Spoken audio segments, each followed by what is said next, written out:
Back in the late 1990s, we used to do a lot of hiking and camping on various local trails. One spot we really liked was a relatively isolated spot on the Giles County side of Peters Mountain.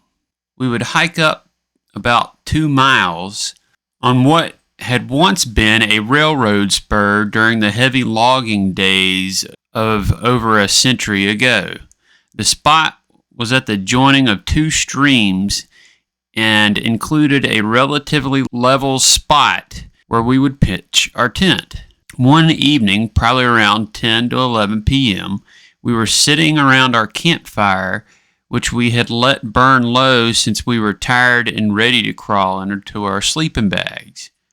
I noticed a bright orange ball of light. I'm guessing maybe 8 to 9 inches in diameter, and it was followed closely by maybe a couple feet with a smaller one, maybe 5 to 6 inches in diameter, bobbing along behind it. It was like 2 people walking in a single file line down the trail.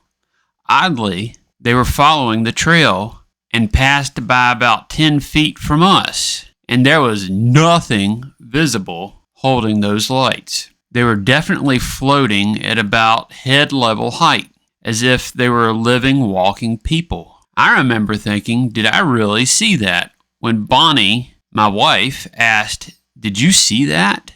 I asked what she saw, and it was about the same thing I saw. Well, we threw a couple more logs on the fire, and I reached in the tent and grabbed my .44 special pistol. Not that it would have done any good, but it seemed like the thing to do at the time. And we sat up a while, pondering what they were. We had heard of things such as ghost lights, and of course the well-documented brown mountain lights, but whatever these lights we saw that evening were, we both for sure saw them.